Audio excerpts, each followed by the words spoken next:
Students चलिए शुरू करते हैं next question. Question number 23 exercise 9.3 class 11th। If the first and nth term of a GP are a and b respectively and if p is the product of n terms prove that p square equal to a b raised to power n। ठीक है, तो यहाँ पे जो first term है और nth term का means last term जो है वो a और b के बराबर दी गई है। ठीक है, तो यहाँ पे गिवन है फर्स्ट टर्म जिसको हम जो फर्स्ट टर्म है वो a के बराबर है and last term means a n जो होता है वो किसके बराबर है, वो b के बराबर दिया गया है। ठीक है, तो यहाँ पे इसको हम ऐसे लिख सकते हैं ए एन इक्वल टू 6 के बराबर दिया गया है, सॉरी b के बराबर दिया गया है।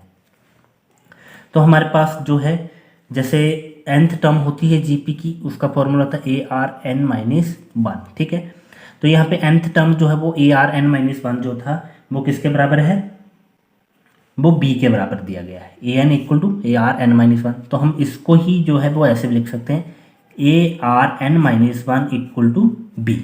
ठीक है, इक्वेशन नंबर 1 दे लेते हैं इसको। और हमें एक सीक्वेंस दिया गया है कि जीपी जो है बोला है if is the product of n term. ठीक है, तो हम जो जीपी बनेगी यहाँ पे जीपी इज क्या बनेगी, वो होती A R square A R cube and so on कहाँ तक है, एन माइनस वन टर्म तक है, तो a are N minus one तक। ठीक है, ये सीरीज दी गई है। तो अभी हमें क्वेश्चन के अकॉर्डिंग क्या बोला गया है, अकॉर्डिंग टू क्वेश्चन बोला गया है कि P जो है वो प्रोडक्ट है एन टर्म्स का, तो एन टर्म्स ये दी गई हैं। ठीक है, तो हमने ले लिया P इक्वल टू किसके बराबर है, first term into second term into third term into fourth term into so on, ये जो लास्ट टर्म थी इसकी। ठीक है, इनका जो प्रोडक्ट है वो किसके बराबर है, P के बराबर है। इतना समझ में आ गया। ठीक है, अब यहाँ पे हम क्या कर सकते हैं, ए जो है ये सारे मल्टीप्लाई में है तो ए को हम अलग से लिख लेते हैं। ठीक है, मल्टीप्लाई सो ऑन कहाँ तक होगा, ये लास्ट टर्म में ए ही आएगा। मल्टीप्लाई जो आर वाले थे उनको अलग कर दिया, फर्स्ट टर्म में आर नहीं है, दूसरे में आर था, मल्टीप्लाई यहाँ पे आर स्क्वायर है, मल्टीप्लाई यहाँ पे आर क्यूब है, मल्टीप्लाई सो ऑन कहाँ तक जाएगा, r raise to power n minus one तक ये जाएगा। ठीक है, और ये किसके बराबर आ रहा था, P के बराबर है। तो इसको हम लिख सकते हैं A की पावर 1 है, यहाँ पे 1 है, 1 1, तो जितनी टर्म्स होंगी उतनी ही बार A आया होगा। ठीक है, तो A को हम लिख सकते हैं 1 1 1 प्लस करेंगे, n टर्म्स होंगी तो हम इसको क्या लिखेंगे, A raise to power n लिख सकते हैं, क्योंकि जितनी टर्म्स होंगी उतना ही इनका सम आएगा अपर पावर का। ठीक है, मल्टीप्लाई R की पावर यहाँ पे क्या है 1, तो मल्टीप्लाई में जब भी होते हैं सेम नंबर होता है, पावर अलग होती हैं तो पावर्स क्या हो जाती है, प्लस हो जाती है। तो 1 plus 2 plus 3 plus so on कहाँ तक जाएगा, n माइनस वन तक जाएगा ये। ठीक है, ये किसके बराबर है, P के बराबर। इसको हम सेकेंड इक्वेशन कंसीडर कर लेते हैं। ठीक है, अब यहाँ पे देखा जाए ये जो सीरीज़ है, ठीक है, ये एक AP फॉर्म कर रही है। कैसे AP फॉर्म कर रही है, जिसकी फर्स्ट टर्म है यहाँ पे लिखते हैं series 1 plus 2 plus 3 plus so on n minus one form a AP arithmetic progression, ये जो है फॉर्म कर रही है, जहाँ पे उसकी फर्स्ट टर्म जो है वो क्या है, फर्स्ट टर्म है 1। ठीक है, और उसकी जो कॉमन डिफरेंस आता था जिसको D से रिप्रेजेंट करते थे हम, वो किसके बराबर होता है, second term minus first term, तो 2 माइनस वन इक्वल टू 1।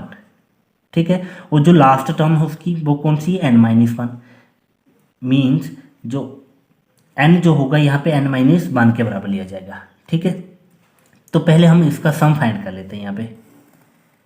यहाँ पे डायरेक्टली ना लिख के मैं पहले इसके बारे में यहाँ पे बता देता हूँ कि ये कैसे कैसे निकालेंगे हम। ठीक है, तो सीरीज है हमारे पास 1 plus 2 plus 3 plus so on n minus one तक आ रही थी। ठीक है, तो जो सम होता है AP का वो होता था n/2 into 2a plus n minus one into D। ठीक है। तो n तो हमने यहाँ पे क्या लिया, वो n-1 के बराबर लिया है अपॉन 2 इंटू a की वैल्यू कितनी आ रही है, फर्स्ट टर्म जो है वो 1 है, प्लस n, अब n की जगह n-1 तो n-1 उसके बाद भी -1 आ रहा है, इंटू डी की वैल्यू कितनी है, जो कॉमन डिफरेंस आ रहा था वो भी 1 है, तो यहाँ पे 1 लिख दिया हमने। ठीक है, तो ये आ गया n-1 अपॉन 2 इंटू 2 1 जा 2 प्लस n माइनस कितना आ गया यहाँ पे माइनस प्लस n-2, ओपन करा इसको n-1 upon 2 into 2 plus bracket open करी n-2 प्लस का 2 माइनस का 2 कट हो जाएगा, यहाँ पे सिंपली बचेगा n, तो ये बन गया n इंटू यहाँ पे n-1 अपॉन 2। ठीक है, तो ये जो इस चीज़ का सम जो था वो इसके बराबर आया, तो हम डायरेक्टली इस वाली इक्वेशन को क्या कर सकते हैं, p इक्वल टू ए की पावर n थी इंटू r की पावर, जो ये वाला सीक्वेंस बन रहा था ए पी बनी थी, इसको हम डायरेक्टली लिखेंगे n इंटू n-1 अपॉन 2। ठीक है, यहाँ तक समझ में आ गया। अभी हमें फाइंड करने के लिए क्या बोला गया है, प्रूव करना है कि पी स्क्वायर जो है वो b raise to power n के बराबर आ रहा है। ठीक है, वैल्यू पुट करते हैं इसमें, इसको लिखते हैं पी स्क्वायर बना के, तो P square equal two means इस पूरे का स्क्वायर आ जाएगा r n into n-1 upon 2 का स्क्वायर।